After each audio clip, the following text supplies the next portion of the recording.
Hi guys, welcome back to my channel. তো এবার থেকে আমার ব্লগ চেঞ্জ হয়ে যাবে।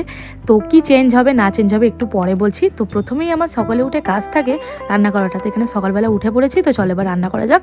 তো আজ রান্না করব ফুলকপির তরকারি। আর কি রান্না করব সেগুলো একটু পরে দেখাচ্ছি। চলো এবার বাবাইকে তোলা যাক। ঠান্ডা এতটাকে তাই বেচারা আর তাড়াতাড়ি উঠতে পারে না। তোকে এই যে তোমরা স্ক্রিনশটটা দেখছো, দেখো এটার মধ্যে লেখা ছিল এবার থেকে 3 মিনিট ব্লগ আপলোড করা যাবে।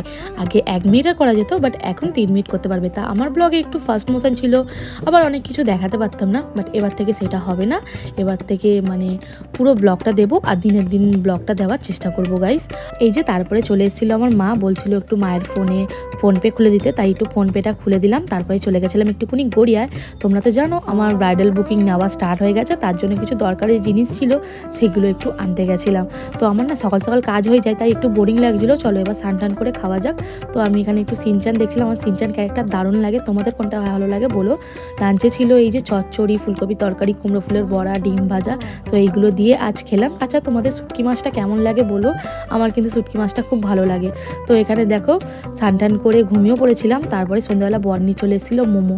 বাই দ্য ওয়ে গাইস, আমার কিন্তু মোমো দারুণের থেকে দারুণ লাগে। আর তার সাথে এই যে শেজওয়ান চাটনিটা অসাধারণ খেতে, তোমরা কোনদিন ট্রাই করে দেখো। আচ্ছা গাইস, তোমাদের মোমো ভালো লাগে না মোমোর থেকে স্যুপটা ভালো লাগে? আমার কিন্তু মোমোটা ভালো লাগে। আর বাই দ্য ওয়ে কারা কারা এখন আমার চ্যানেলটা সাবস্ক্রাইব করেনি, একটু প্লিজ একটু সাবস্ক্রাইব করে দিও। চলো এবার তোমাদের দেখাই আমার কল। সন্ধ্যাবেলাটা গাইস আমি পুরোটা ফ্রি থাকি, তাই একটু বসে কলকা প্র্যাকটিস করছিলাম। সামনেই তো ব্রাইডাল, অনেকদিন হয়ে গেছে হাতটা না প্র্যাকটিস হয় না, তাই দেখো বসে বসে প্র্যাকটিস করছিলাম। অনেকগুলোই প্র্যাকটিস করেছি, এই দেখো সেগুলো তোমাদের সাথে দেখাচ্ছি। আর কি বলবো গাইস, প্র্যাকটিস করতে করতে হুট করে যে এত জ্বর চলে আসবে ভাবতে পারিনি। সকালবেলা করে উঠতে হয়, তাই দেখো জ্বর চলে এসেছে, আমার মুখটা দেখেই বুঝতে পারছো। চলো এখানেই ভিডিওটা এন্ড করি। যদি ভালো লেগে থাকে লাইক করে দিও। বাই।